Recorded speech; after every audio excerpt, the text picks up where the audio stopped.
Assalamualaikum warahmatullahi wabarakatuh. Alhamdulillah, nahmaduhu wa nasta'inuhu wa nastaghfiruh, wa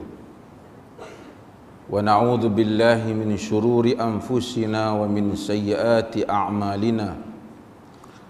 Man yahdihillahu fala mudilla lahu wa man yudlilhu fala hadiya lahu. Ashhadu an la ilaha illallah wahdahu la syarika lah wa ashhadu anna Muhammadan abduhu wa rasuluh, amma ba'd.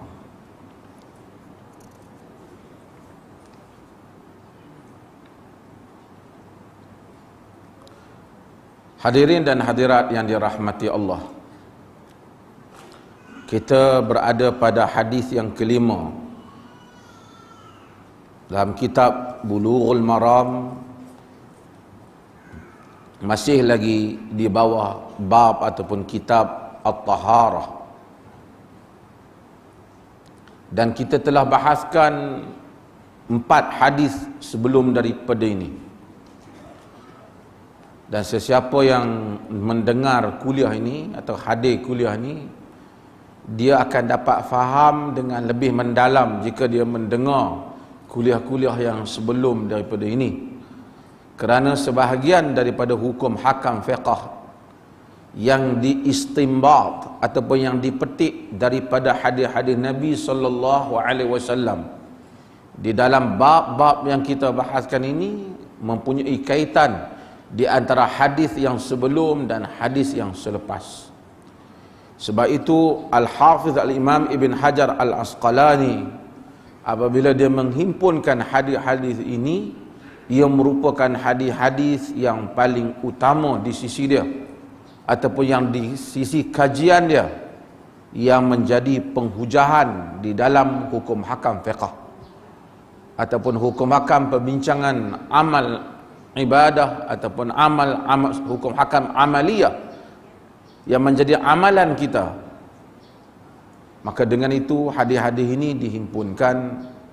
Dan mungkin kita juga pernah mendengar ataupun kita pernah mengaji Umdatul Ahkam. Umdatul Ahkam juga menghimpunkan hadis-hadis yang menjadi umdah, menjadi teras di dalam hukum. Dulu kita mengajar kitab Umdatul Ahkam. Cuma Umdatul Ahkam dihimpunkan hadis-hadis daripada Sahih Bukhari dan Muslim. Adapun yang ini dia tidak terhad daripada Bukhari dan Muslim saja. Dari segi kekuatan sanad sudah pasti dalam secara umumnya hadis-hadis yang ada dalam Umdatul Ahkam lebih kuat dari segi sanad. Tetapi dari segi riwayat-riwayat yang berbagai, maka di dalam Bulughul Maram ada riwayat-riwayat yang berbagai. Wa an Abi Hurairah radhiyallahu anhu qala qala Rasulullah sallallahu alaihi wasallam la yaghtasil ahadukum fil ma'id daimi wa huwa junub, akhrajahu Muslim. Walil Bukhari la yabullanna ahadukum fil ma'id daimi alladhi la yajri thumma yaghtasilu fihi. Wali Muslim minhu. Wali Abi Dawud wala yaghtasil fihi minal janabah. Daripada Abi Hurairah radhiyallahu an, kita terjemah dulu secara umum. Katanya, kata Rasulullah sallallahu alaihi wasallam, kata Rasulullah sallallahu alaihi wasallam, yakni ataupun sabda lah, kerana orang Melayu kita ni dia bezakan, ada kata, ada sabda, ada firman, ada apa lagi, ada titah. Banyaklah orang Melayu. Okey, qala Rasulullah sallallahu alaihi wasallam, kata Rasulullah sallallahu alaihi wasallam, la yaghtasil ahadukum fil ma'id daim wa huwa junub, jangan seseorang kamu mandi di dalam air yang daim, yang tetap, yakni yang tidak bergerak, yang stagnan. Wa huwa junub, sedangkan dia berjunub. Yang ini yang diriwayatkan oleh Imam Muslim. Di dalam riwayat Al-Imam Al-Bukhari, dia kata hadis ni juga, tapi dia ada lain sikit. La yabullanna ahadukum fil ma'id daim, jangan seseorang kamu kencing di dalam air yang tidak bergerak, yang tetap, alladzi la yajri, yang tidak bergerak, thumma yaghtasilu, kemudian dia mandi padanya. Fihi itu maksud mandi pada air itu. Apa maksud mandi pada air itu? Mungkin dia tenggelam air itulah. Pada. Yang ni dia masuk fi. Masuk fi ni dalam init, di dalam air itu. Okey, kenapa kita kata masalah fi ni? Sebab di dalam riwayat Muslim ada hadis yang hampir ni dia kata minhu, dia mandi daripadanya. Apa beza mandi fihi dan minhu? Fihi maksud dia mandi, mungkin dia selam layak tu. Minhu, dia mungkin tak mandi dalam tu, dia cedok ayak tu daripadanya. Ada beza tu. Mandi dalam kolah dengan mandi menggunakan air kolah, faham? Mandi dalam sungai dengan mandi menggunakan air sungai. Kalau mandi dalam sungai ni, mandi dalam kolam, kita masuk dalam kolam. Kalau minhu, kita ambil air kolam tu, kita jirus diri kita. Boleh dipaham begitu. Sebahagian para fuqaha, para syurah membezakan tu. Apa kesan dia? Kita bincang. Kesannya taklah besar, tapi ada perbincangan. Wali Abi Daud, di dalam Sunan Abi Daud, apa nak faham ni? Sa'ad Bukhari, Sa'ad Muslim, Sa'ad Abi Daud ni, dia begini. Bagi yang faham ngaji ni, dia faham rawi ni Al-Bukhari. Dalam konteks ni dia Muslim dulu, tapi tak apa nak pergi apa. Al-Bukhari, dia collect hadis, dia himpunkan hadis, dia cari guru-guru hadis, dia cari riwayat yang dia cari, dia himpun ni banyak. Ada orang kata Imam Bukhari himpun hadis berjuta ke apa. Hadis ni tak ada lah berjuta. Kawan hak kata pun, dia pun dengar orang kata, kemudian dia kata, kan? Macam ada satu masjid Pak Dr. Rozami pergi kemarin ni. Tu pun mengaku profesor ke apa. Hadis ni dia tak ada lah sampai berjuta-juta. Yang ada itu ialah riwayat turuk, jalan hadis tu. Melalui siapa? Mungkin cerita yang sama, tapi datang kepada Bukhari melalui 10 jalan cerita. Cerita daripada Nabi, mari pada Abu Hurairah, pada anak murid ni, A, B, C, D, A, sampai ke Bukhari. Cerita tu juga mungkin sampai daripada Abu Hurairah, pergi ikut jalan orang lain pula, anak murid lain pula, sampai last kali sampai kepada F, G, H, sampai ke Bukhari. Jadi bagi satu cerita itu, satu riwayat tu, cerita sama, tetapi orang yang mendengar hadis tu mungkin seorang, mungkin 2 orang di kalangan sahabat. Tapi sahabat yang mendengar tu, dia cerita pula pada hadis tu pada beberapa orang, mungkin ramai orang, kan? Daripada ramai orang tu, ramailah lagi anak murid yang ke bawah. Apabila ahlul hadis mereka nak kumpul hadis, mereka akan ambil daripada fulan sampai. Nanti dia cari lagi daripada fulan ke fulan sampai hadis tu juga. Kadang-kala perbezaan yang diriwayat ni, walaupun semuanya boleh dipercayai, kadang-kadang ada masalah. Masalah dia apa? Yang ni dia dalam sikit, kena dengar betul-betul.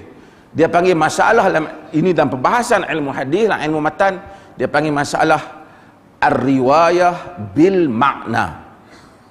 Ar-riwayah bil makna ialah satu, yakni rawi ni dia tak riwayat exactly, dia tak riwayat sebiji macam hak Nabi tu. Dia riwayat macam tu juga, tapi guna bahasa dia. Bila guna bahasa dia, ada beberapa masalah lain pula. Apakah bahasa yang dia gunakan tu tepat? Walaupun memang syarat riwayat bermakna tu kena tepat, kena tahu, kena tak boleh salah. Pasal hadis ni dia tak macam Quran. Quran kita tak boleh buat bahasa sendiri. Di sisi mazhab Al-Imamul Bukhari, dia boleh riwayat dengan makna. Tetapi tidak Imam Muslim. Sebab tu Imam Muslim, dia akan cuba mencapai riwayat yang pada sisi dia, itu yang asal. Di situ kekuatan Muslim dibanding Bukhari. Bukhari ada kekuatan yang lain dibandingkan Muslim. Tetapi apa yang kita nak ceritanya, kadang-kadang bila kita, semua orang ni, kita kata semua orang tak bohong dalam peristiwa tu. Tapi bila mai cerita kat kita balik, ada yang kadang-kadang panjang sikit, ada yang pendek sikit, ada yang guna ayat lain tapi makna sama, tapi ada yang ringkaskan cerita. Jadi bila kita dapat yang ringkas ni, kadang-kadang kita boleh keliru juga. Lepas tu kita tengok kawan lain panjang sikit. Yang panjang ni kadang-kadang ada masalah pula dah dalam ilmu hadis. Kod dia pi panjangkan sendiri. Bukan dia nak bohong, dia nak tolong hurai bagi panjang sikit. Jadi orang yang dengar takut tak dapat beza antara yang Nabi kata dan yang dia hurai. Ni ada lagi satu bab, yang bab idraj. Ini ilmu hadis ni hebat. Sebab orang suruh mengaji ilmu hadis. Ada orang kata tak usah kira lah, semua hadis pakai-pakai lah, berdengung. Ya, ini ilmu yang perlu pengajian. Kita malam besok kita mula kitab Nukhbatul Fikar di Markazul Sunnah. Mana duk mengaji Arab lama tak mengaji, habis sana. Yang tu dia dalam sikit ilmu hadis. Tapi saya nak cerita, oleh kerana faktor itu, maka menyebabkan kadang kalau ada riwayat Bukhari bunyi macam lain sikit, riwayat Muslim bunyi macam lain sikit. Tuan-tuan faham tak ni? Ni mengaji ni kena faham ni, bukan kata abang pi mengaji belah ni. Pi, bukan. Pi dan faham. Itulah yang menyebab kadang-kadang kita dengar orang baca hadis, dia kata wa fi riwayatin, di dalam riwayat yang lain. Hadis tu juga dia bagi versi yang berbeza sikit. Mungkin riwayat yang lain tu membantu kita untuk faham riwayat yang pertama, ataupun sebaliknya. Okay. Hadirin yang dirahmati Allah, di dalam konteks ni, bila kita tahu ni, maka kita tahu Bukhari, Muslim, kadang-kadang ada penambahan. Anak-anak murid dia ni, mereka melalui jalan tu, kadang-kadang hadis itu yang dengar daripada Nabi seorang. Macam saya selalu sebut, hadis yang paling terkenal, innamal a'malu binniyat. Semua orang hafal, sesungguhnya setiap amalan dengan semua orang hafal.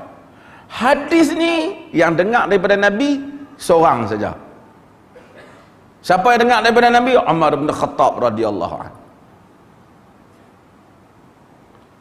Yang dengar daripada Umar pun seorang saja, kan? Alqamah bin Waqqas. Siapa yang mendengar lebih? Yang dengar daripada Alqamah bin Waqqas pun seorang saja, Muhammad bin Ibrahim At-Taimi. Yang dengar daripada dia pun seorang saja, Yahya bin Sa'id Al-Ansari. Tapi yang dengar daripada Yahya punyalah ramai, berpuluh-puluh orang. Pasal dia tok guru, dia baca hadis tu. Jadi kalau kita cari hadis tu walaupun seorang hak ujung dia, tapi nak pi pada hadis tu, anak murid ni, maka dalam riwayat dalam Bukhari sendiri, hadis yang sama ada 3-4 kali ulang melalui jalan-jalan rawi yang berbeza. Apa faedah jalan berbeza ni? Faedah dia macam ni. Kita dengar banyak, kadang-kadang kita dengar satu cerita kita dengar, daripada satu orang, kita percaya dia ni benar. Kita hang dengar daripada apa? Siapa cerita ni? Yang cerita ni si A, dia ni, oh kita pun kenal, dia ni betul, tak bohong. Kawan kita ni pun tak bohong.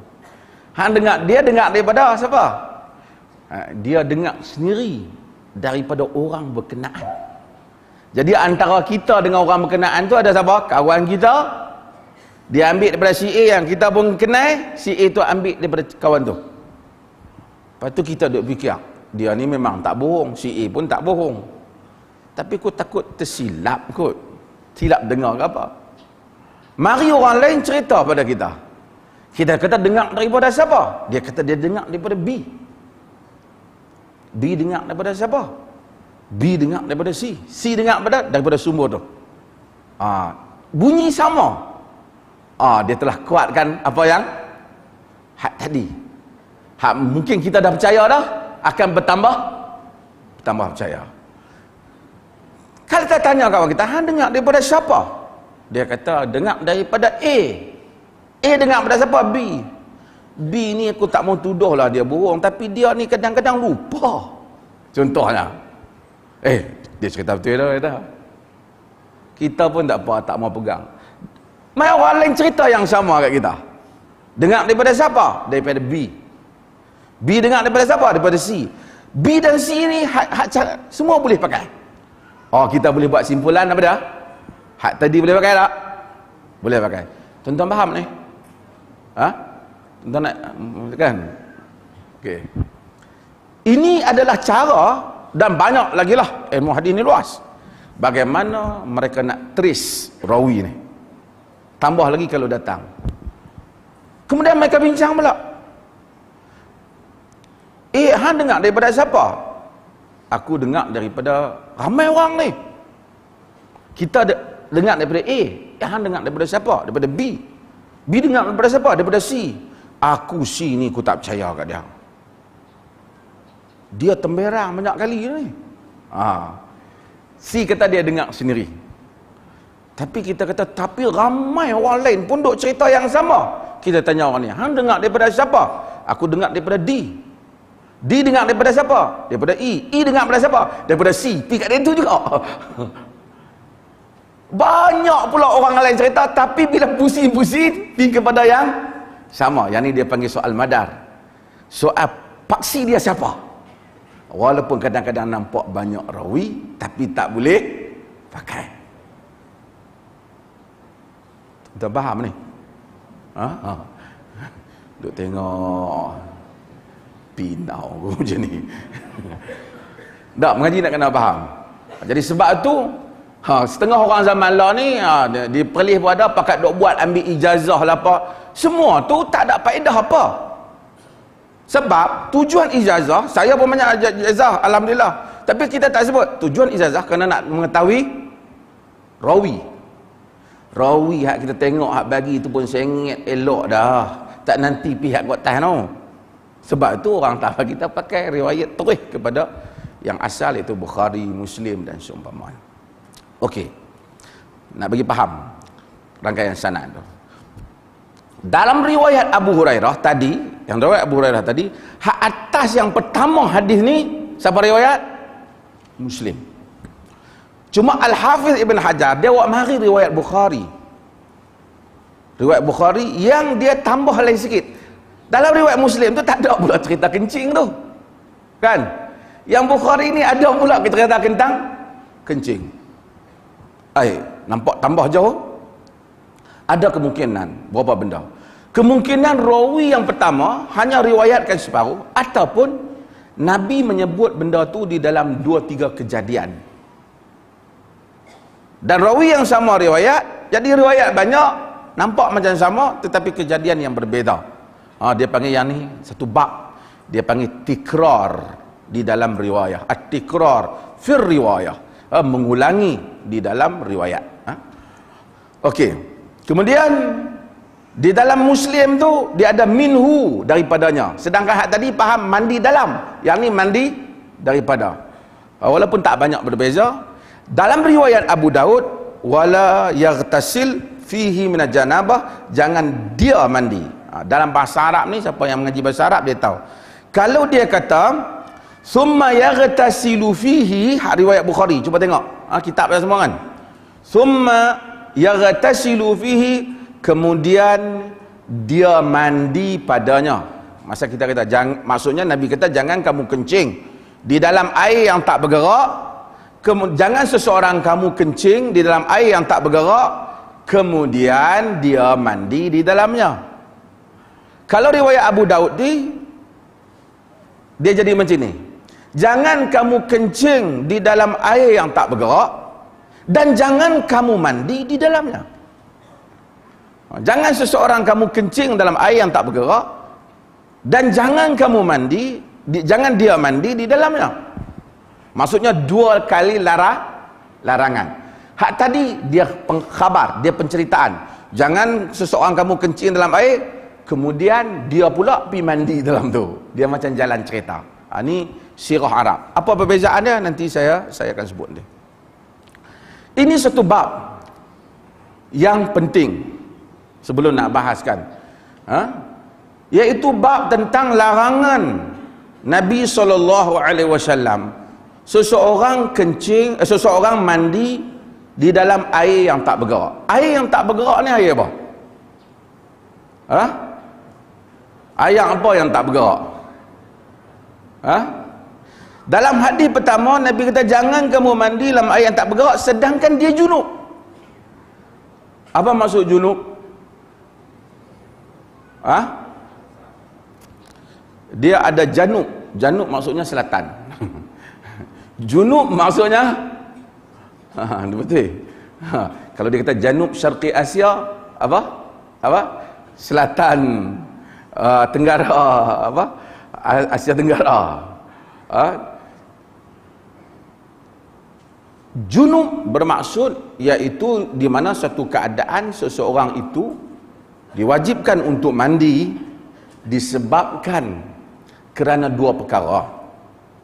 Yang pertama, kerana persetubuhan. Yang kedua, kerana keluar air mani. Ini kena beza. Yang pertama, kena persetubuhan. Sekalipun tidak keluar air mani.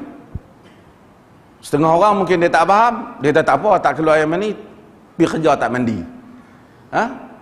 Walaupun tidak keluar air mani, kalau berlaku persetubuhan, wajib mandi. Yang kedua, keluar air mani, sekalipun tak berlaku persetubuhan. Tapi kalau berlaku persetubuhan dan keluar air mani, memang kena mandilah. Tapi ini kena dibezakan bahawasanya persetubuhan itu sendiri mewajibkan mandi, keluar air mani itu mewajibkan mandi. Persetubuhan tanpa keluar air mani pun wajib mandi, keluar air mani tanpa persetubuhan pun wajib mandi. Dan status orang dalam keadaan demikian itu dia berjunub. Jadi yang Nabi SAW kata jangan mandi pada air yang tenang ni, bukan air tenang, air yang bertakung ni, yang stagnan ni, ialah orang yang berjunub. Sekarang kita nak bincang, kalau tak berjunub boleh tak? Kita tengah-tengah tengok duduk lambah, siapa tak ada kampung tu, kolah kita masjid, kita berjunub, terjun dalam kolah. Boleh ke tak? Kalau ikut hadis ni, dia tak bagilah. Dia tak bagi. Hadis ni tak bagi ni, ulama bincang. Larangan ini, la yaghtasil ahadukum, jangan seorang kamu ni. Larangan Nabi ni, larangan litahrim ke larangan untuk mengharamkan ke, ataupun larangan Nabi SAW ini larangan yang tidak jazam bahawasanya dia bersifat makruh sahaja, litanzih. Jadi perbincangan. Apapun secara umumnya Nabi SAW larang. Pasal apa Nabi larang? Timbul pula soalan. Yang ni kena ingat balik kita mengaji lepas. Pasal apa Nabi larang? Sekarang tuan-tuan fikir, pasal apa Nabi larang?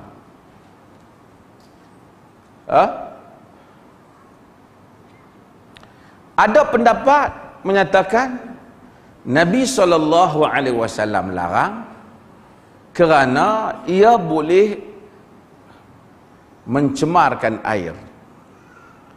Maka air ini jika sekiranya satu orang mandi, yakni mengangkat hadas dia, hadas besar dia, air ni telah jadi air mustakmal dan air ni tak boleh digunakan lagi. Ini pada sisi pandang. Tapi ini bukan semua mazhab. Masalah ayat mustakmal tak boleh guna ni banyak perbahasan dan ramai ulama hadis juga yang tidak bersetuju dengan hal ni. Saya tak ada bukti. Bahkan mereka hujah yang lain. Nabi ambil air janggut sapu. Okey. Kalau kata takut orang kerana bila mandi kerana orang seolah-olah orang yang berjunub ni bernajis, tak bersih, dia masuk, air itu jadi tercemar kerana dia tak bersih. Itu fahamnya. Seperti mazhab Hanafi juga ada faham yang sama.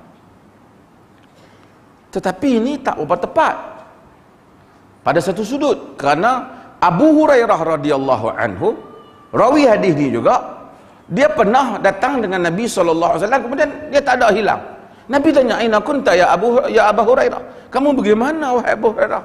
Dia kata, "Kuntu junuban." Aku berjunub. Jadi aku tak mau duduk sini, maka aku pergi mandi. Nabi kata, "Subhanallah, al-mu'min la yanjus." Demi Allah, Nabi kata, ya Allah, orang mukmin tidak najis. Artinya orang mukmin tak najis. Macam mana pula Abu Hurairah tadi tak mau duduk dengan Nabi, takut dia berjunub, dia macam tak bersih lah duduk dengan Nabi. Memang orang berjunub ni ada hukum hakam yang lain, dia tak boleh solat, tak apa, tapi adakah dia tu kotor? Ini satu soalan yang lain. Jadi Abu Hurairah rasa diri dia kotor, jadi dia tak mau duduk dengan Nabi. Nabi kata, "Subhanallah, orang mukmin tak najis." Jadi nak kata air jadi najis kerana orang ni masuk, yang ni tak berapa nak kuat lah. Lain apa?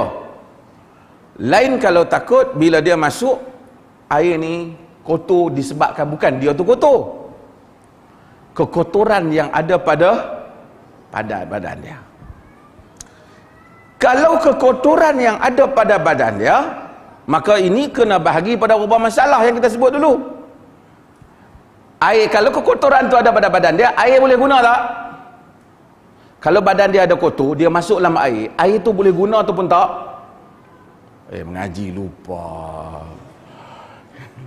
Macam mana? Tu suruh cuci catat. Air boleh guna tak? Air boleh guna tak boleh guna? Ada mazhab tak? Kalau air tu berubah, mengaji tak ingat. Macam mana? Kalau air tu ubah apa? Bawa alim. Kalau air itu berubah warna, bau dan rasa, maka air itu tercemar lah. Kalau air itu tak berubah, macam mana? Lupa dah.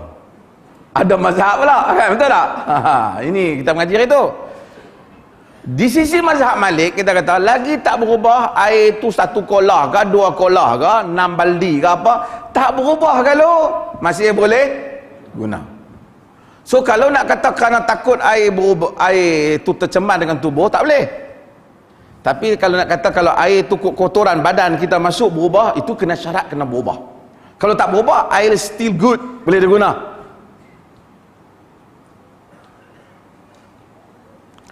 Kalau air kurang pada 2 kolah, ataupun di sisi mazhab Hanafi kita kata gerakkan di sini tak sampai ke hujung sana, kuantiti air tu. Di segi mazhab Syafi'i berapa? 2 kolah. kalau kurang daripada 2 kolah, kalau menurut mazhab Syafi'i, kalau dia masuk dalam tu dengan ada kekotoran di badan dia, berubah ke tak berubah ke, air boleh pakai tak? Air tak boleh pakai. Air tak boleh pakai. Jadi ulama cari, pasal apa Nabi larang? Kesimpulan dia yang penting Nabi larang lah. Okey. Untuk nak bincang Nabi larang ni, nak kena bincang juga apa dia yang masuk air yang tetap ni, air yang bertakung ni. Air apa yang bertakung? Air kolam bertakung, air tasik bertakung, air laut air laut mengalir ke bertakung? Mengalir lah. Daripada laut ke sungai kan, daripada sungai ke laut? Daripada sungai, laut ke sungai? Tapi yang bertakung apa? Jadi bertakung ni tentulah bukan laut. Mestilah air bertakung yang tak banyak lah. Sesuai dengan hadis ni Nabi lafazkan, Nabi ni berada di mana? Nabi berada di Jazirah Arab. Di Jazirah Arab ni macam tu je lah. Sama ada air yang bertakung tu tak banyak, yang mana kemungkinan tercemar dan memberikan mudarat kepada orang lain itu ada. Jadi apapun air bertakung ni, kalau Nabi tak bagi orang mandi, jika dia berjunub macam tu, macam mana orang mandi kolam, swimming pool?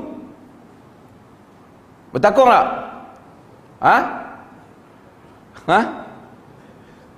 Para ulama bincang apa yang maksud bertakung. Dalam hadis berikutnya dia kata allazi la yajri, yang tak berjalan.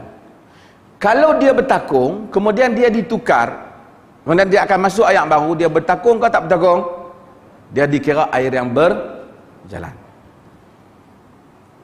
Yang dimaksudkan air yang bertakung ni ialah air yang tak bergerak dah. Kita masuk situ, kita mandi di dalam itu, dan kemudian orang lain pula ayak yang tu lah juga pilah ambil cedok buat minum ke buat apa, hasil daripada mandi kita di situ. Kerana Islam adalah agama kebersihan, dia tak mau kena mudarat itu kepada orang lain, penyakit dan seumpamanya. Penyakit dan seumpamanya. Ini sekali saya nak sentuh sikit tentang hal ni. Okey. Nabi kata jangan mandi jika dia berjunub. Kalau dia tak berjunub, boleh mandi tak?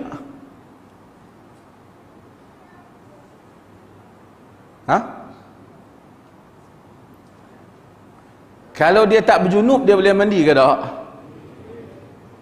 Jadi orang tak berjunub boleh mandi, yang bertakung, yang berjunub tak boleh.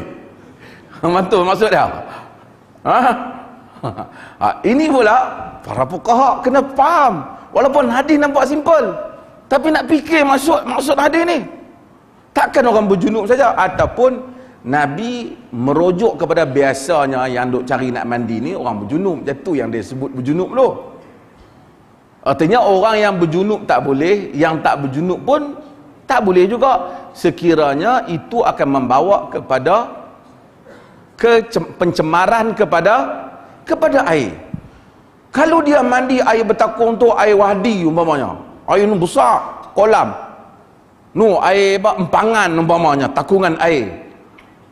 Air apa ni yang tenggelam baru ni? Air lombong kan? Yang tu dia mandi 10 orang mandi pun tak tercemar air tu.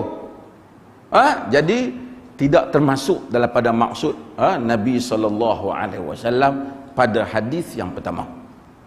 Pada hadis yang pertama. Jadi kalau kita malam-malam siapa tak nampak, tengok kolah banyak, kita terjun dalam kolah, mandi kita keluar. Lepas tu esok orang pun pakat ambil wudu, dia boleh termasuk di dalam larangan ini. Walaupun sebahagian ulama kata kalau tak tercemar dan seumpamanya, tapi ia boleh, kerana ia mungkin mencemarkan, membawa kuman-kuman dalam badan akan kena kepada orang lain, terutama apabila air yang sedikit yang seperti itu. Yang sedikit seperti itu. Okey. Di dalam Sahih Al-Bukhari tadi dia kata jangan seseorang kamu kencing di dalam air yang bertakung yang tidak bergerak. Air bertakung, kita contohlah tengok kolah, kita pergi kencing, bilang tengok air lopak, kita pergi kencing. Cuma hadis ni dia kata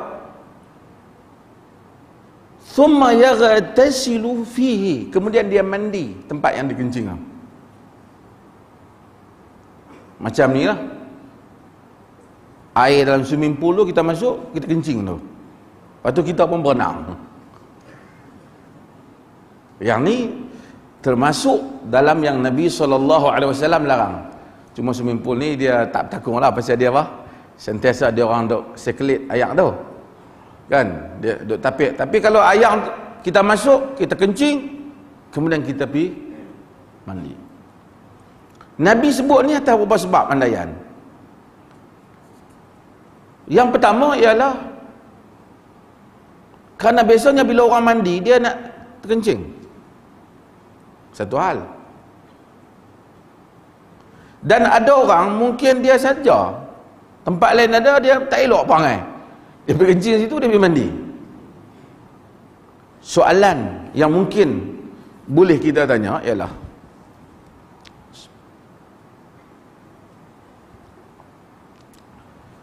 kalau dia kencing saja, dia tak mandi,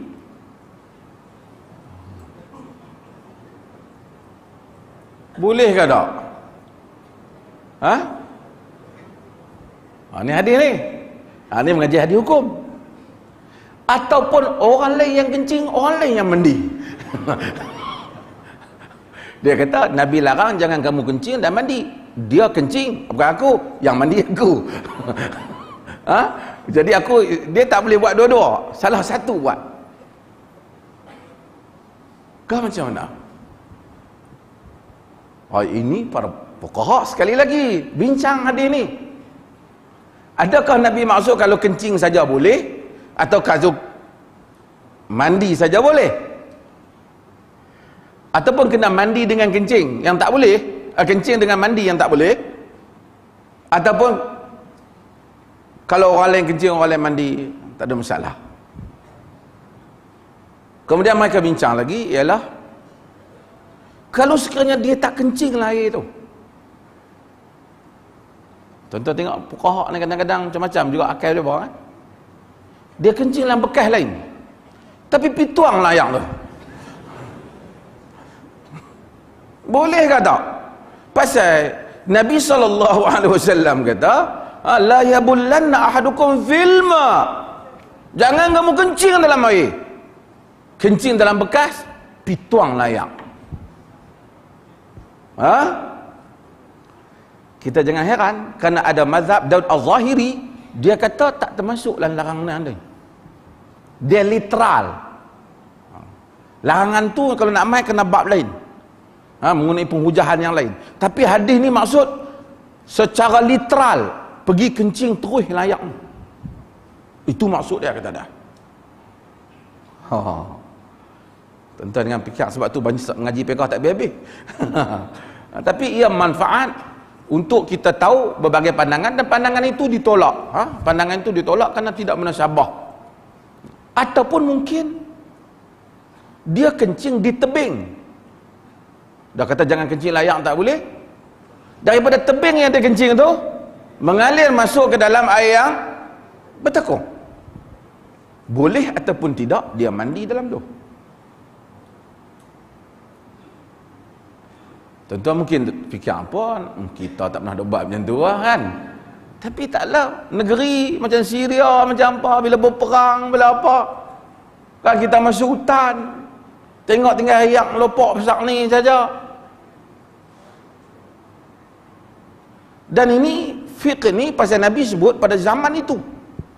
Pada zaman itu. Okey.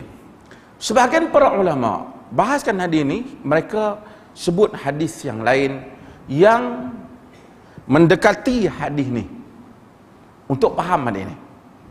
Iaitu Nabi SAW kata, la yujlid ahadukum imra'atahu jildatal 'abd summa yujami'uha fi akhiril yaum. Hadis Bukhari. Jangan seseorang kamu pukul isterinya seperti mana pukulan hamba. Macam dia pukul hamba tu, hamba tak ada zaman ni. Orang dulu pukul hamba teruk-teruk. Bukanlah Nabi suruh pukul, tapi nak cerita orang pukul hamba. Kemudian dia menyetubuhinya pada akhir hari. Nak macam ni tadi kan? Hadis tu nak macam ni. Hadis dia kata jangan kamu kencing kemudian mandi. Jadi jangan pukul kemudian kamu menyetubuhinya. Maksudnya orang tanya, kalau pukul saja tak setubuh boleh? Boleh tak?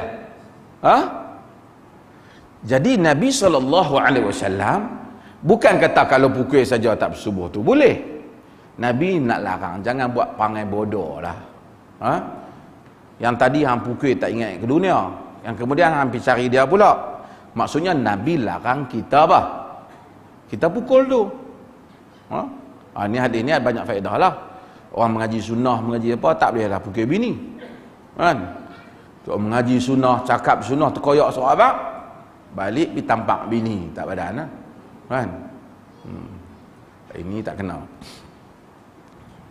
Tampak sayang tak apalah kan.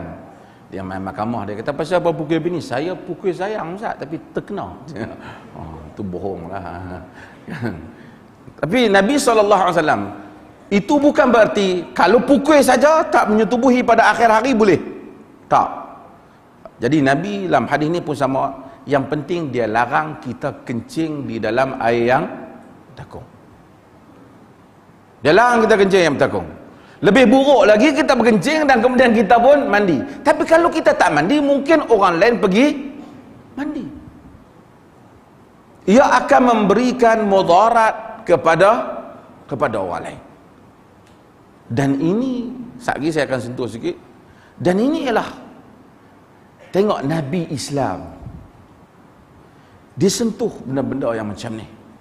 Kerana orang ni kadang-kadang bukan kira, kita mungkin tak terfikir. Orang kadang-kadang bukan kira. Manusia yang tak bersih. Orang buat tandas kat dia. Dengan lubang tandas punya besar. Dia pergi kencing di tepi tandas tu. Minta maaf lah sebut kan. Tak elok lah sikit. Tapi betul tak? Itu yang tandas kita. Allah. Saya insya-Allah kalau ada masa ni nak pergi cuci tandas beberapa masjid di polis ni. Nak ajak nak pergi, suruh belilah alat. Saya pergi, teruk sungguh tandas. Pecah pintu. Tandas masuk, orang tutup hidung. Mengaji ni, bab taharah ni. Baru daripada kitab Bulughul Maram ni sendiri berapa ni? Tak habis-habis lagi bab taharah ni. Tapi kita gagal. Kita gagal untuk menjadi umat yang bersih. Sekejap lagi saya akan bahas lagi hadis ni insya-Allah. Bagi azan dulu.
Bismillah.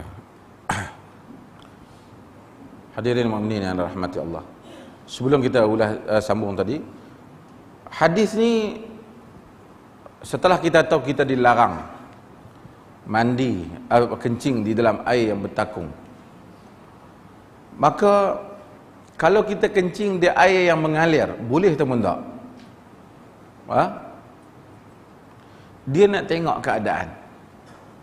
Jika kita kencing di air mengalir tu besar, sungai luas, tak menjejaskan apa, maka tidak termasuk dalam larangan ni. Tapi kalau kita tengok air tu mengalir daripada atas tu duk turun ke bawah, bawah orang duk mandi, kita pergi kencing atas. Dia kata hadis ni kata ayat yang bertakung, aku ni ayat mengalir, tak apalah. Tapi itu termasuk di dalam hadis lain, iaitu kita dilarang untuk membuat mudarat dan inayah pada orang lain. La darar wa la dirar. Jangan fikir satu hadis dah, kerana ada hadis yang lain. Tengok sungai luas, kita kencing tepi ni, ujung sana kawan duk cedok air. Walaupun sungai luas, tapi air itu akan pergi dulu, yang akan mencemarkan kawasan orang. Itu termasuk, kerana tujuan Nabi melarang hal ni ialah melarang pencemaran. Kerana air yang stagnan, air yang bertakung itu sangat mudah untuk tercemar. Itu yang disebut air yang bertakung. Kemudian timbul, kalau satu orang telah mandi dalam air yang bertakung, mandi dia tu sah ke tak?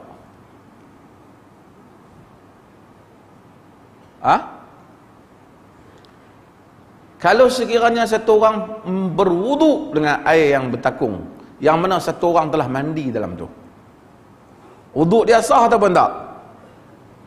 Sah atau tak? Macam mana tuan-tuan tahu sah?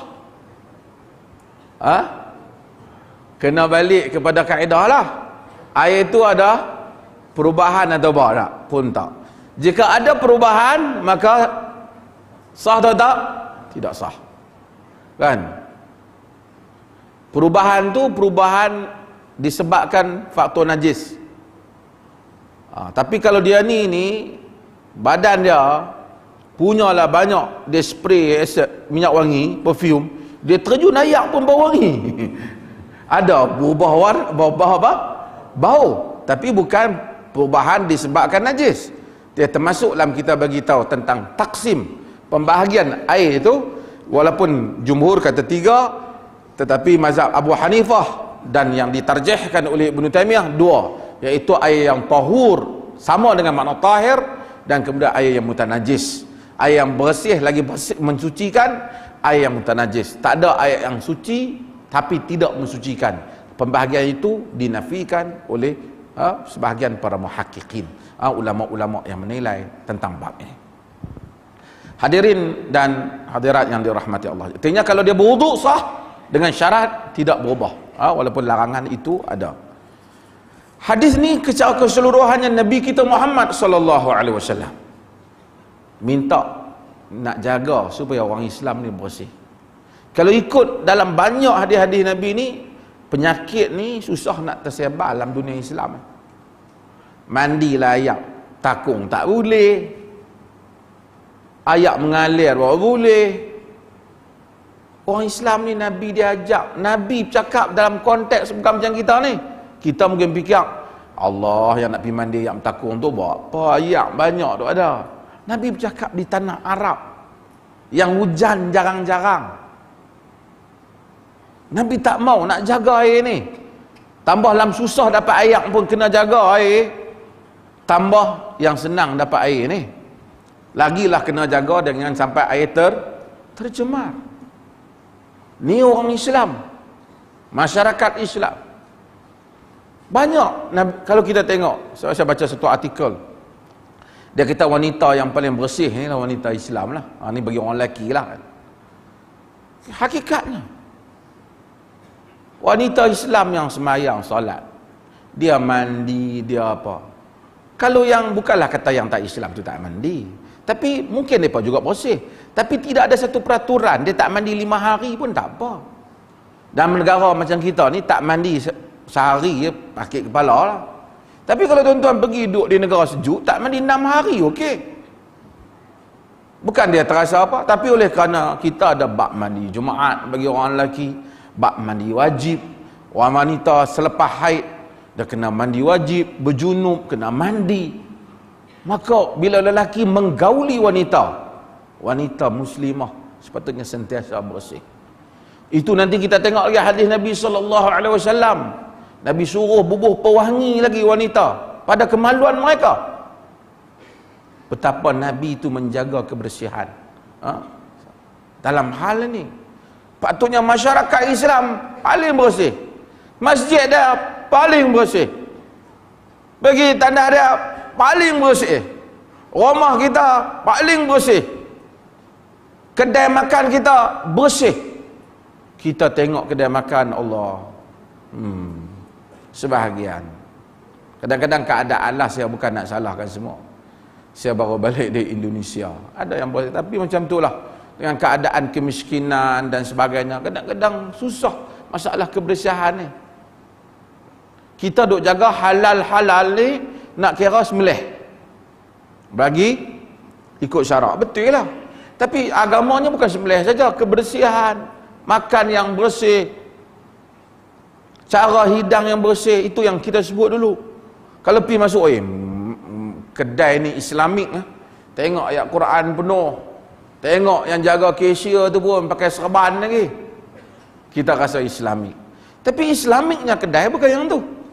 Islamiknya kedai, makanan dia bersih, tak bahaya, tidak menipu pelanggan. Man ghasyana falaysa minna, kata Nabi. Siapa yang tipu kami bukan di kalangan kami. Kan? Jual tak betul. Kalau agak-agak cara kita masak tu, kita sendiri nak makan ke? Yang kita nak serve kat orang. Mungkin orang main dia tak rasa apa, kan? Tapi kalau kita sendiri, kita pergi makan tempat lain. Sebab apa? Kita pun tak apa lalu dengan cara kita buat.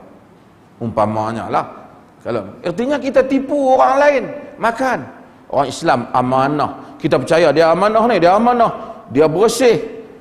Sebab tu kita duka cita kalau boleh Perlis ni masjid bersih. Kita pi Kuala Perlis. Pi negeri orang putih. Bukan nak kata ni pantai depa bersih. Saya pergi Melbourne pun tengok Allah bersih. Tentu saya pergi New Zealand saya pernah pergi bersih. Kita pi Kuala Perlis lah. Segala plastik tu macam-macam dia bubuh kat batu-batu tu. Mungkin masa duk bercinta kat batu tu nak menggambarkan cinta tu, tenyih plastik habis di batu tu, masuk habis kat bawah. Jenuh oleh nak kutip batu pula, kutip plastik tu pula. Malu kita. Kemudian kita cakap Islam agama kebersihan. Islam adalah cara hidup. Saya pun kadang-kadang ambil semayang. Ni sebut biarlah dah ni. Ambil semayang ni bukan dia susah pun. Patah dengan batang-batang paip tu. Kan sungguh. Apa punya jenis mazhab apa? Tak ada mazhab 4, 5, 8 semua tak ada dah mazhab ni. Mazhab sampai patah batang paip ni ambil yang semayang ni. Jenuh masjid dia tukar batang paip blok. Cengih sungguh kita. Kan? Semangat tu nak semayang batang tu lah. Kira. Amboi. Kalau setakat lus tu tak apa, kadang-kadang patah daripada kepala tu lagi. Ganas kita ni. Ha? Ini soal rumah kita juga sama. Rumah orang Islam bila kita pergi. Ini penting. Hari ni kita bincang. Kadang-kadang kita tak buat kerusakan lagi lah fatwa, tapi kita sedang berbincang tentang masalah khitan budak-budak perempuan ni. Kadang-kadang dunia ni kita baca ramai tulisan-tulisan wanita Afrika yang keluar Islam sebab berkhitan. Khitan Fir'aunia. Potong sampai habis perempuan ni. Bukan saja potong hak tu, potong habis hak keliling. Di Sudan tu jahit pula. Tadi doktor pakar mencerita kita. Bila nak salin tu pula berbuka, kita pun heran macam mana dia melakukan hubungan semit. Punya wanita terseksa. Barangkali itulah saya kata tadi, patut dia pun bagi suami dia kahwin 4, benar lemah. Ada keluar Islam ramai. Banyak buku-buku yang ditulis, walaupun sebenarnya bukan orang Islam je buat. Kabilah yang tak Islam pun buat juga. Tapi oleh kerana banyak negara yang duk cakap pasal khitan perempuan, ni negara orang Islam, orang barat sangka orang perempuan dari Islam ni kena potong. Kita dalam pengamalan kita pun tak kena juga. Budak-budak lahir-lahir suruh khitan. Tak ada dalam hadis Nabi kata lahir-lahir nak perempuan biar khitan, tak ada. Ada hadis Ummu Atiyah yang kita duk bincangkan tentang Nabi izinkan bila dia nak buat. Tapi bukan lahir-lahir buat, lahir-lahir tak nampak apa-apa lagi, pergi potong dah. Dia potong apa? Yang mana dari segi perubatannya itu tidak ada pembuktian. Kalau dia ada besar, ulama bincang, kalau dia ada, kita ada sebab-sebab nanti kita akan sebut dalam fatwa nanti. Ada keperluan-keperluan yang lain yang kemungkinan boleh dilakukan khitan itu, bukan menafikan secara mutlak. Tapi benda tu yang dibangkitkan isu dalam dunia Islam. Sedangkan kita ada banyak lagi kelebihan dunia Islam. Kebersihan orang kita, patutnya wanita, tuan-tuan, wanita sekarang ni kosmetik ni hebat. Tukir kosmetik kaya. Hebat. Kan? Sebab apa? Sebab semua orang nak cantik. Kebanyakannya hak muka je lah, kan? Muka cantik. Kan? Kita tengok, okay, hebat. Solekkan tu. Kalau dia mandi dalam kolam basuh, keluar jadi orang lain. Maksudnya gurau lah. Pasal semua tu make up.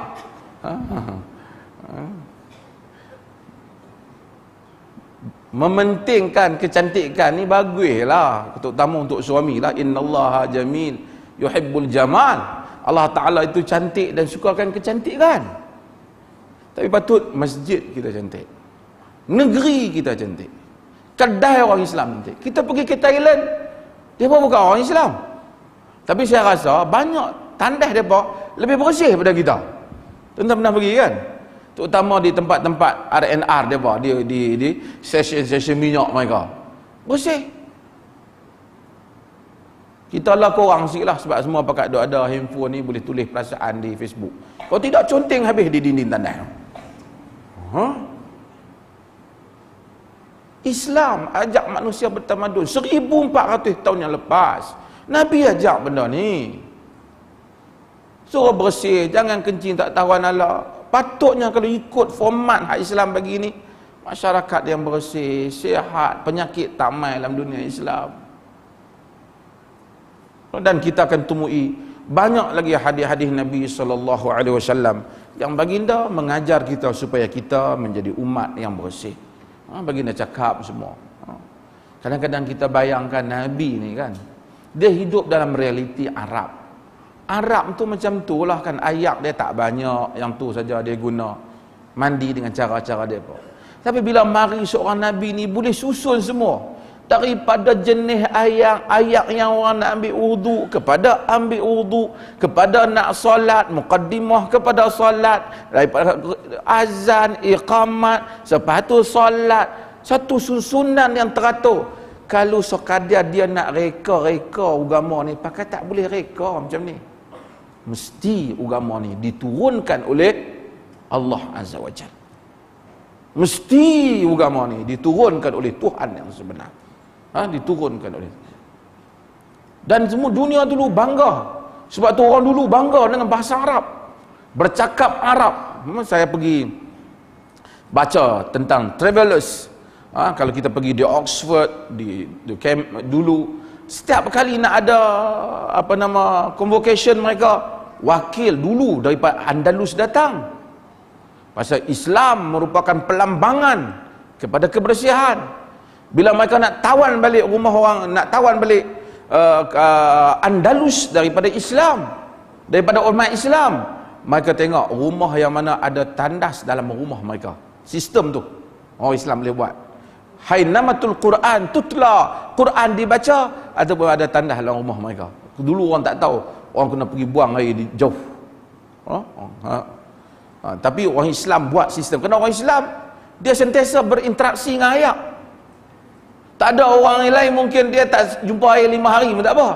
Tapi orang Islam dia nak kena wudu sehari 5 kali, nak kena solat wajib, sentiasa dia cuci. Orang Islam bersih. Tapi duka cita, kita isytihar bandar raya Islam ke apa, kotor. Kita hairan negeri pentadbiran Islam, habis balak, hutan balak semua kita tebak. Bukan kita kata mana-mana, ni negeri di Afrika. Artinya orang Islam, bukan kata negeri, sama negeri kita juga sama. Kita cakap sunnah, kotor kita. Kita tak bersih. Ini semua kita, orang tak dapat. Manalah orang bukan Islam nak main mengaji fiqh tentang semua hukum hakam ni. Kita yang mengaji. Orang bukan Islam nak tengok mana benda ni, dia tengok pada diri kita yang mengamalkan fiqh ni. Kalau Quran adalah merupakan mukjizat, orang baca Quran pada zaman Nabi SAW, orang yang dengar Quran kagum dengan bahasa-bahasa dia yang cantik, orang Arab, masuk Islam. Tapi hari ni siapa yang nak kagum dengan bahasa Quran? Sebab orang ramai tak faham bahasa Arab. Hatta di kalangan orang Arab sendiri tak ramai yang dapat menghayati keindahan kesusastraan Arab. Di mana orang kagum dengan Quran? Kerana Quran itu dan sunnah itu lahir daripada pengamalan. Nak baca Quran, kalau kita baca kat dia tak rasa apa pasal dia tak faham. Tapi bila dia tengok Quran itu dalam diri kita, bersih, cantik, tersusun, dia kagum. Satu artikel 2 hari lepas saya baca di UK, macam mana satu orang tu dia kata kali pertama dia masuk dalam masjid, dia pun dah hikmah jugalah. Trump ni menyebabkan ramai orang pergi pergi masjid nak tahu apa dia Islam ni. Pasal dia orang mungkin sentimen politik ke, solidariti kemanusiaan, pakat pergi. Dia kata kali pertama dia masuk, dia cannot control herself. Dia tak boleh kontrol diri dia. Dia menangis kerana dia tengok macam mana dia orang sambut dia di masjid tu, dia orang bagi dia, perkenalkan dia masjid.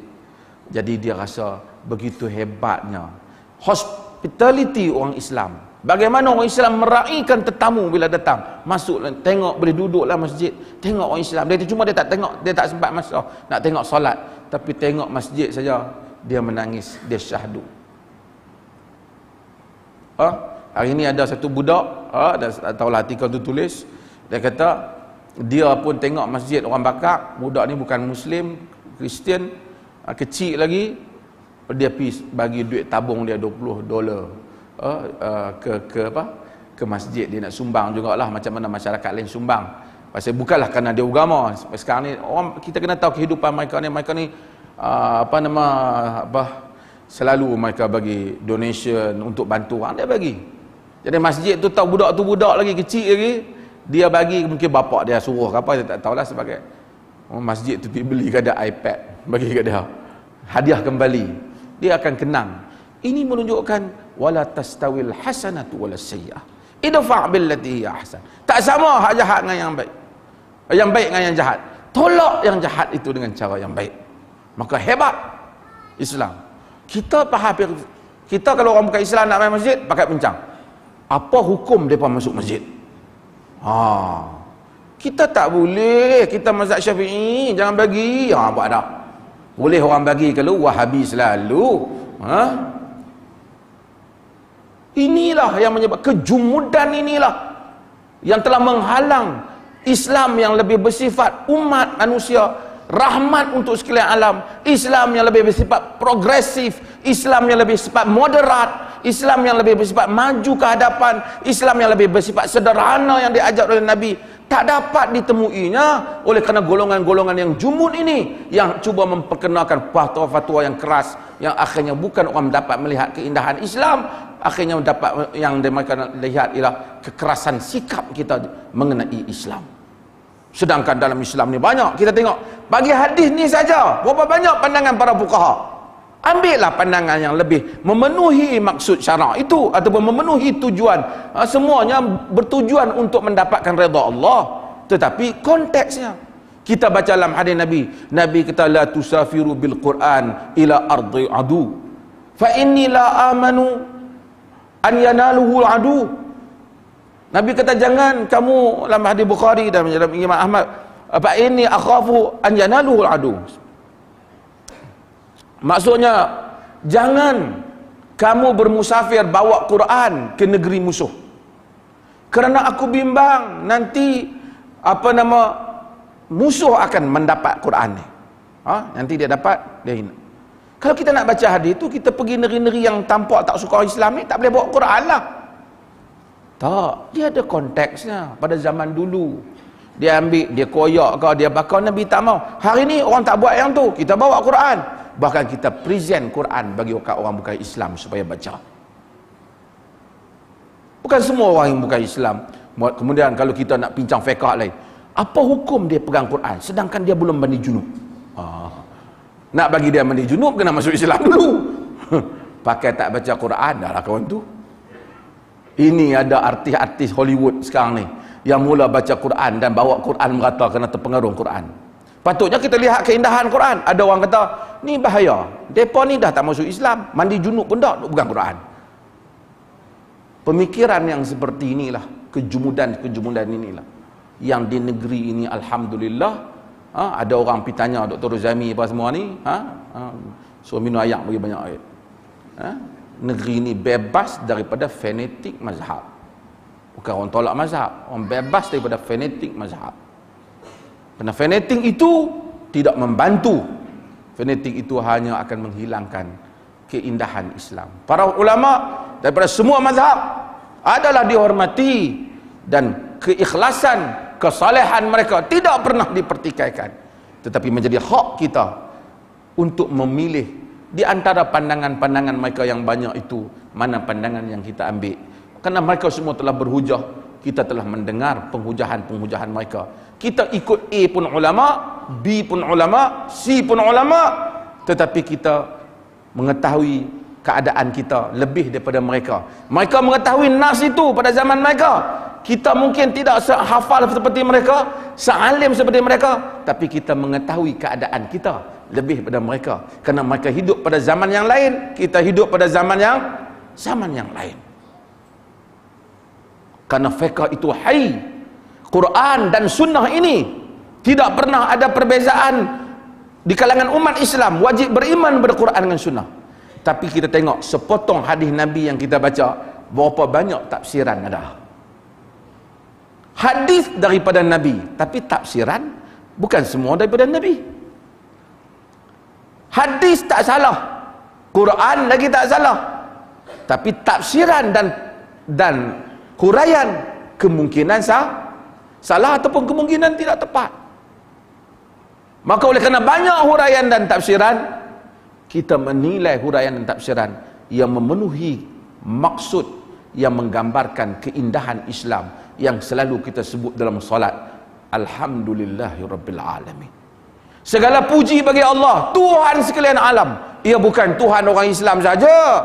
Hendaklah Islam ini menggambarkan agama untuk semua manusia. Bukan saja manusia, haiwan, bukan saja haiwan, tumbuh-tumbuhan.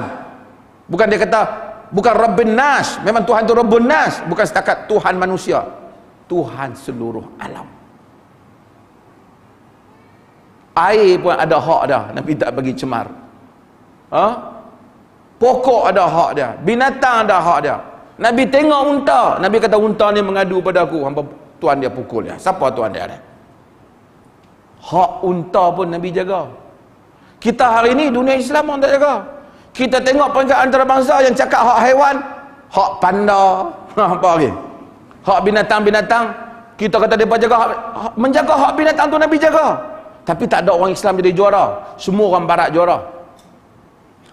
Greenpeace yang memperjuangkan hak hijau dalam dunia ni, semua mereka. Sebab apa? Sanggup berjuang habis-habisan untuk menjaga alam sekitar yang mencemarkan di dunia Islam. Sebab itu mereka tak boleh nampak bila kita kata Islam agama kemajuan. Padahal dalam perjuangan mereka bukan ada dalil agama pun. Dalam Islam dalil-dalil itu ada. Tapi kita tak jadi pejuang. Kita kira kalau aku dapat merintah, aku nak potong tangan. Yang tu yang kita fikir. Lepas tu kita nak buat demonstrasi kepada siapa pun kita tak faham. Nak buat demonstrasi kepada diri sendiri. Nak berhimpun, nak menuntut. Buatlah kalau nak buat. Nak menuntut untuk siapa? Bawa kes tu ke parlimen dan buatlah. Nak menuntut pada siapa? Tapi dengan perbuatan kita itu, mengangkat spanduk-spanduk seperti itu, memberitahu kehendak kita untuk memotong dan merejam orang yang berzina dan memotong tangan orang yang pencuri. Nabi sebelum bercakap tentang potong tangan, Nabi bercakap tentang memberi makan pada fakir miskin, Nabi bercakap tentang zakat, Nabi bercakap semua hal ni. Hidup baginda itu sendiri lebih susah daripada kebanyakan rakyatnya. Ini kehidupan kita ramai yang kaya raya, yang mencuri. Kalau dia tengok pada definisi yang dibuat tu, yang akan kena Mamat curi kereta, Mamat curi motor. Yang curi melalui elektronik berjuta-juta ni tak termasuk dalam tarif. Cuba baca. Ketika Trump sedang tuduh dunia Islam sebagai pengganas, kita pergi nak berhimpun menjerit benda-benda yang seperti itu. Ia adalah satu kebijaksanaan yang tidak, satu penilaian yang tidak bijak. Nak marah-marahlah, lama tak berkelahi. Bukan saya nak berkelahi, tapi untuk apa? Kita sedang hadapi tuduhan orang Islam tak di-ban, dituduh oleh Trump dengan tim dia. Kita patut cakap tentang keindahan Islam. Kita patut cakap orang bukan Islam mari masjid. Kita baru saja luluskan fatwa, ahli fatwa semua bersetuju. Muallaf zakat boleh diberi kepada muallaf, iaitulah mereka yang belum masuk Islam, yang dengan pemberian zakat itu akan mengharmonikan pandang, persepsi dan sikap mereka terhadap Islam. Kita kalau tengok orang Kristian pergi bagi kat orang sakit di hospital, gerakkan Kristian, cuba mengkristiankan, oh bising. Kita pergi bagilah. Lepas tu kita kata bagi zakat tak boleh. Betul? Bagi duit hang. Saya tak ada duit. Maka kita lihat peranan wang yang Nabi bagi pada pembesar-pembesar Quraisy yang nak lawan baginda. Padahal nak lawan baginda, dengan pemberian itu mudah-mudahan mereka tunduk dan sayang. Ramai orang bila diberi, sehingga kata mereka, Muhammad tu aku benci, dia bagi kat aku sampai aku sayang kat dia. Sebab tu kalangan kita pun Nabi kata tahadu tahabu, tahadu tahabu, bagi-bagi hadiah maka kamu sayang antara satu sama lain. Tapi bagi dengan niat mengeratkan hubungan lah, bukan dapat undi pilihan raya. Masih. Wallahu taala alam. Ada soalan?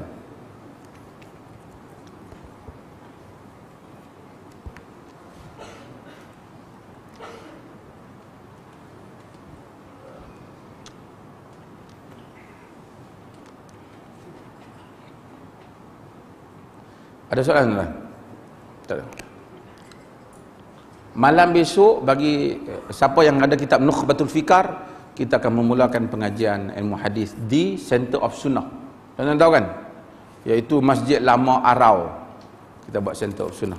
Tapi pengajian tu teks dia dalam bahasa Arab. Teks bahasa Arab.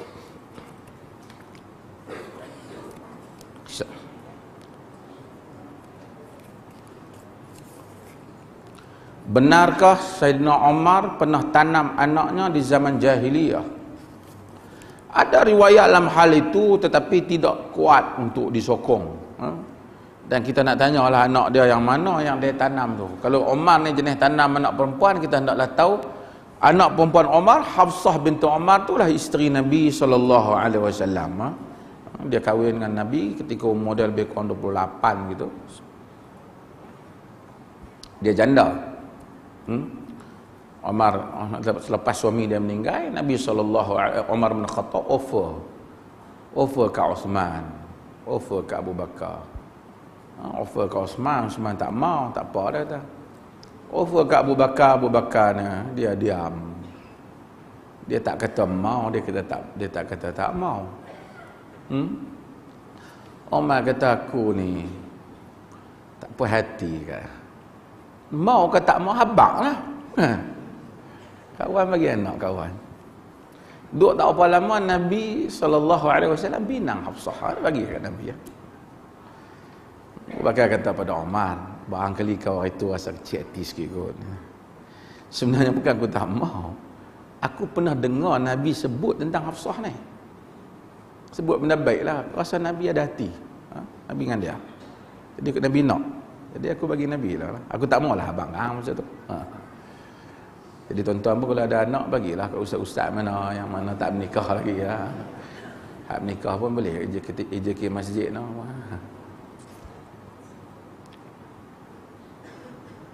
Tapi kalau jadi hak macam hak saya cerita tu, hak raja suruh duduk baris ni tu, siapa hak tak takut bini duduk sebelah tu, jadi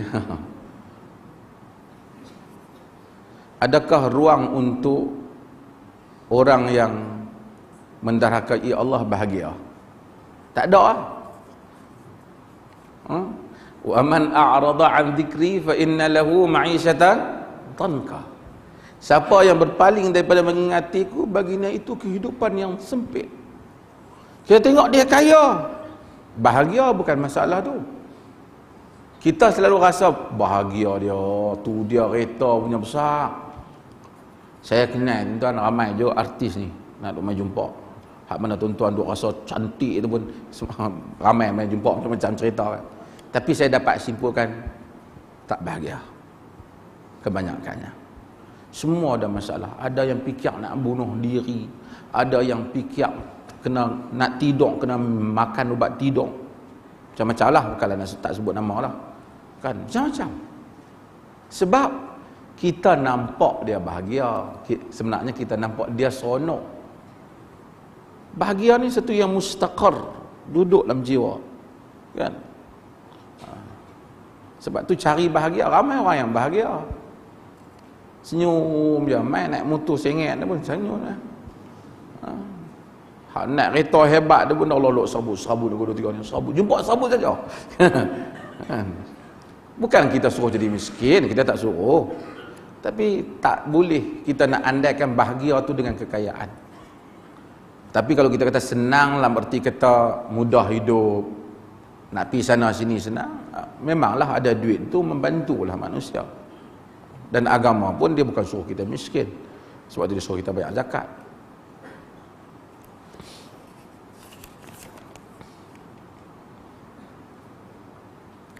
Saya orang susah, gaji kecil, macam mana nak tolong orang susah, nak bantu ekonomi Islam? Tak ada peluang untuk pahala itu. Tuhan ni kita dah sebut dulu banyak dalam kuliah. Allah Ta'ala ni maha adil. Pertama, kita disuruh cari rezeki. Lagi banyak kita pergi cari rezeki, dengan lagi banyak susah, pahala kita dapat. Kita keluar daripada rumah kita pagi-pagi tu, sampai nak balik pula, sepanjang masa tu kita ibadat daripada Allah Ta'ala. Lillahi Ta'ala dapat pahala. Setengah orang dia kata duk kerja saja bila nak ibadat. Hakikatnya ibadat. Kerana kita mencari rezeki yang halal. Kalau tidak, kita pergi buat benda lain yang tak halal. Kita cari yang halal, kita pergi kerja. Waktu salat, kita salat. Ini benda yang ibadah. Kemudian, takdir rezeki kita misalnya tak banyak. Hari itu kita sebut. Apa yang disebut oleh Al-Izz Abdus Salam. Tentang qadrul ajr biqadril masyaqqah. Kadar pahala atau qadrul thawab atau ajr biqadril masyaqqah. Kadar pahala itu dengan kadar kesusahan. Satu orang bagi RM50, dia gaji puluh-puluh ribu. RM50 tu tak perasan, dan dompet dia kalau hilang pun dapat pahala. Satu orang, Allah, dan dompet dia boleh kira, kalau ada duit RM50, hebatlah dia hari tu. Yang lain duit 10, duit RM5, duit apa.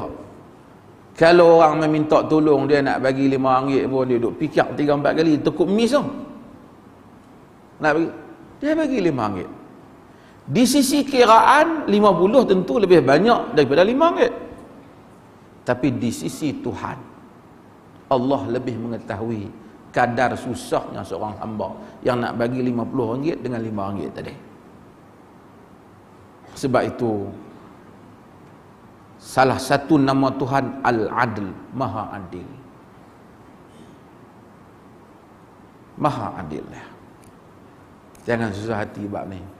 Kok kata kok Tuhan silap, tak kira aku ni dah tak ada.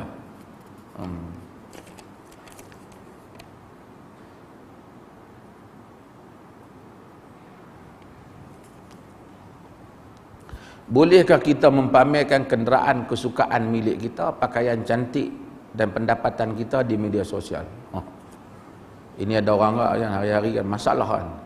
Dia makan apa, dia kena habaq lauk ini. Saya bukan nak kata salah, tapi kadang satu penyakit juga. Apa siapa yang nak habaq kan? Kalau dia kata saya sedang makan di restoran ni sekian-sekian, Sawadi ke apa kan. Kan lepas tu sesiapa yang berminat sila datang. Bolehlah dia umum macam tu, pakat mai lah makan kat dia belanja kan. Tapi macam ni lah, kenderaan ke apa, kalau kita pamerkan sekadar nak cerita kenderaan ni bagus, siapa nak beli, okey lah. Tapi kalau kita pamerkan itu untuk takabur, tunjuk aku ni bukan calang-calang, apa jangan main, aku bukan standard macam apa. La yadkhulul jannah man kana fi qalbihi mithqala dzarratin min kibr. Tidak masuk syurga orang yang ada di dalam hati dia, kata Nabi, jantung hati dia sebesar zarah daripada takabur. Sahabat tanya, ya Rasulullah, ar-rajul yuhibbu an yakuna thawbuhu hasana wa na'luhu hasanatan. Kan? Wahai Rasulullah, ada orang dia suka baju dia cantik, kasut dia cantik ni, takabur juga ke? Nabi kata, innallaha jamil yuhibbul jamal. Al-kibru batarul haq wa ghamdun nas. Allah Ta'ala cantik, dia sukakan yang cantik. Takabur itu tolak kebenaran dan pandang lekeh kat orang lain.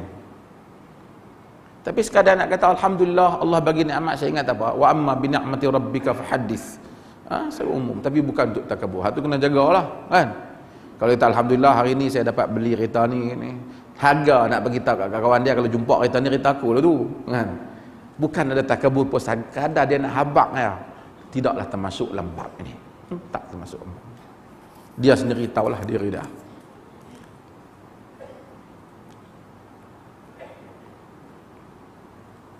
Apakah hukum bagi seorang mengambil pandangan berbagai mazhab dalam ibadat untuk yang paling ringan? Ini tatabbu' rukhas, cari yang mudah. Adakah Islam larang cari yang mudah? Tak. Tak dulu. Kita kena tahu. Kata Aisyah radhiyallahu anha dalam hadis yang diriwayatkan oleh Imam Muslim, "Ma khayyara Rasulullah sallallahu alaihi wasallam baina amrayn illa ikhtara aisarahuma ma lam yakun ithman." Nabi tidak diberi pilih dua benda melainkan dia pilih yang mudah selagi mana tak berdosa.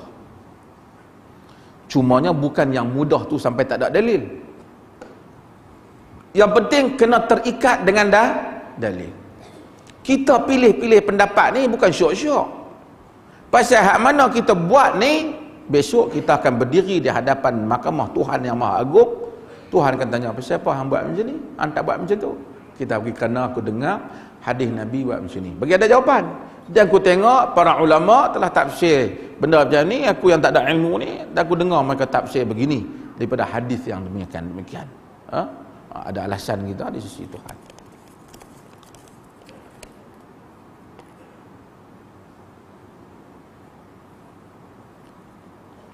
Berkaitan hadis kawasan wajib menutup aurat, terdapat dua hadis ta'arud. Hadis pertama, mafhum kain Nabi terselak di lutut di hadapan. Dua Nabi menegur sahabat tentang lutut, tentang hadis quddat fakhizai fa inna fakhizai aurah. Hadis ni para ulama bincang. Karena ada riwayat yang mana Aisyah radhiyallahu anha riwayat Nabi SAW itu tersingkap sama ada saqaihi au fakhizaihi, dia tersingkap paha dia ataupun lutut dia. Lutut dia ataupun paha dia. Artinya paha ni kalau memang confirm dia aurat, rawi tak akan keliru. Dan ada di dalam peperangan di mana terselak nampak paha Nabi SAW. Jadi para ulama di kalangan mazhab Syafi'i dan juga di kalangan mazhab Ja'fari dan lainnya, maka menyatakan antara pusat dengan lutut bagi lelaki. Tapi mazhab Malik dia detailkan tu, ada aurat besar, ada aurat kecil, ada aurat berat, dan mereka menganggap paha tidak termasuk di kalangan aurat. Ini masalah khilaf. Yang memanglah yang santunnya tak usah duk buka paha lah. Tapi kalau ada orang kita tengok pi negeri orang Arab, dia pakai seluar macam tu, dia semayang, sebenarnya dia ada qaul dalam hal itu, kerana masalah ni memang khilaf yang muktabar. Khilaf ni dua-dua ada qaul.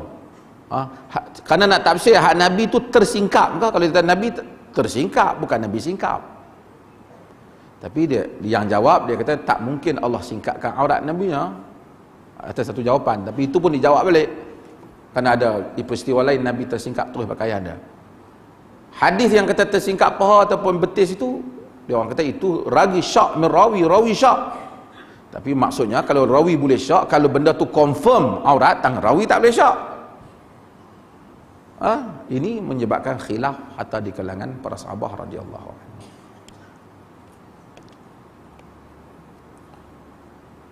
Cuma pakai ni ikutlah. Pakai ni ikut kesantunan dan kesopanan.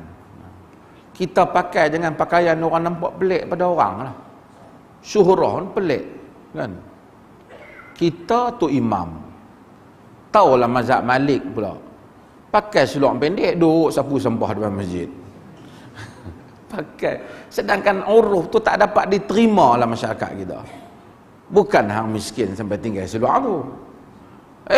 Mazhab Malik ada. Kalau pun ada qaul, adakah perlu hang nak pakai macam tu?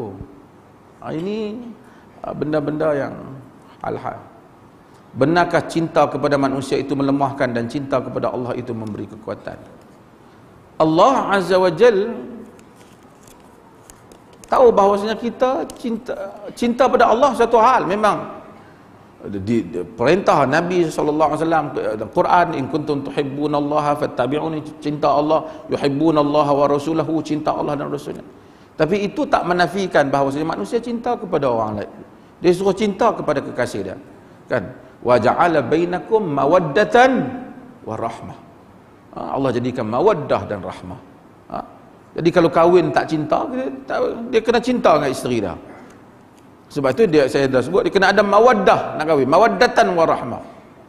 Mawaddah ni dia cinta, ada elemen seks dia antara suami dan isteri. Kalau dia tengok satu orang perempuan tu, dia tengok dia tak rasa apa, dia tak usah menikah. Dia menikah orang yang dia ada rasa. Ini kerana Allah jadikan demikian tabiatnya. Sebab itu hak.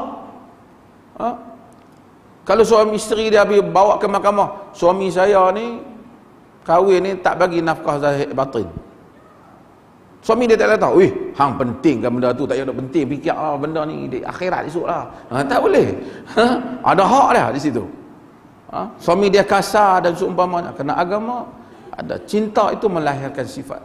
Kerana manusia itu disuruh, sebab tu orang kita tengok para duat, para apa, Ibn Qayyim dan seumpamanya, Imam Syafi'i rahimahullah sebelum daripada itu, ada puisi dia, ada apa, menunjukkan orang ni jiwanya halus, orang yang jiwanya kasar, keras.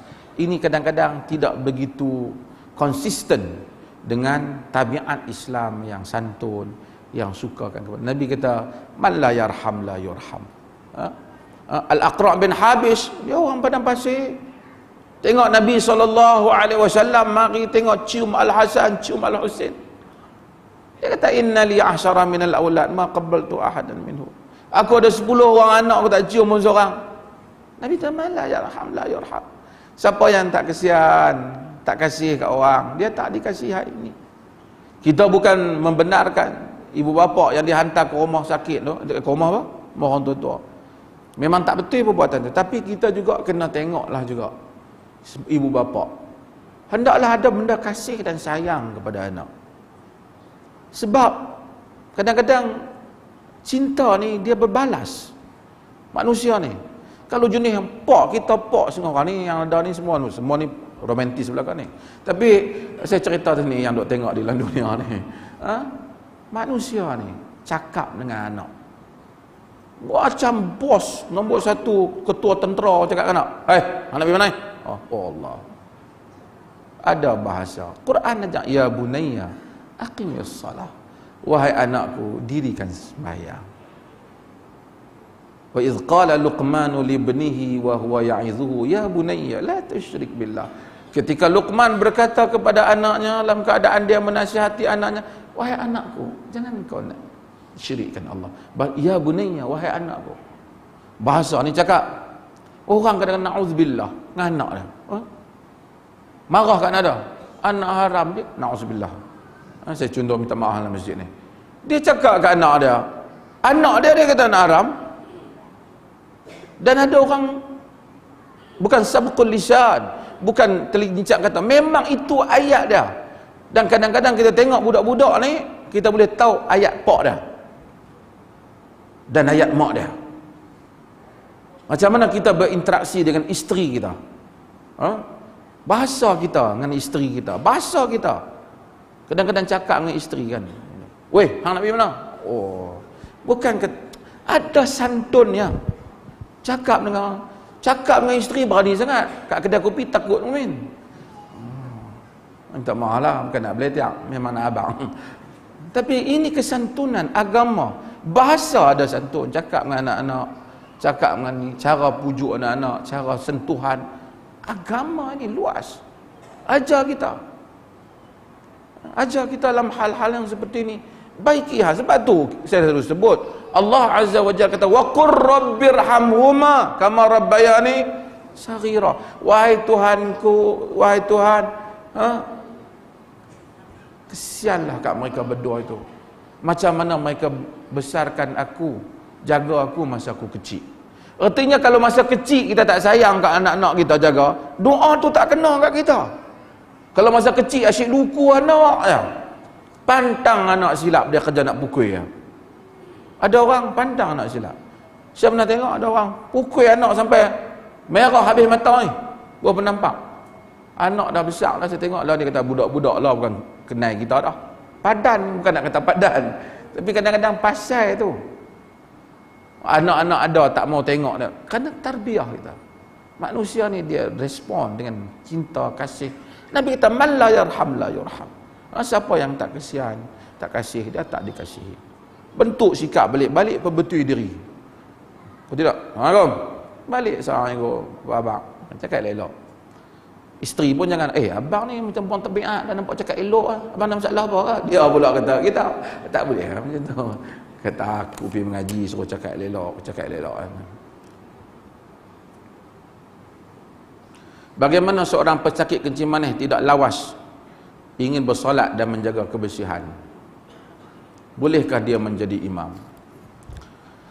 Tasasul baul ataupun tak lawas ni ada dua benda. Pertama, sekiranya dia boleh guna kain ataupun dia guna apa-apa yang dia letak pada kemaluan dia tu supaya najis tu tak kena pada tempat lain. Dia boleh berwuduk dan kemudian dia boleh bersolat. Kemudian dengan kadar-kadar yang dia mau solat. Kalau dia uzur dalam hal ini, dia imam, dia hendaklah bagi haluan pada orang, kerana itu akan menyusahkan orang lain.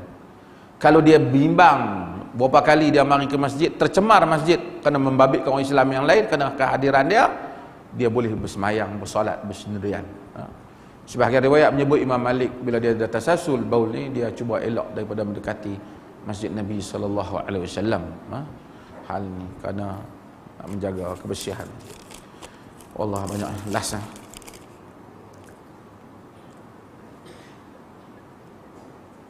Jika isteri menolong suami mengeluarkan air mani, adakah isteri perlu mandi wajib walaupun tidak bersetubuh? Isteri tidak wajib, yang keluar air mani sahaja yang wajib mandi. Jika dia menolong suaminya dan itu bukan perkara yang haram, kerana ia membabitkan suami isteri tidak kena, suami itu kena. Melainkan ketika masa dia membantu suaminya dalam hal itu, dia rasa dia juga keluar air mani. Dia rasa dengan ada bukti, iaitu dia melihat kesan air pada pakaiannya, maka dengan itu dia wajib mandi. Wallahu ta'ala a'lam. Allahumma ja'al jama'ana hadza jam'an marhuma wa tafarraqna min ba'dihi tafarruqan ma'suma wa la taj'al minna shaqiyyan wa la mahruma. Sallallahu ala nabiyyina Muhammad walhamdulillahi rabbil alamin.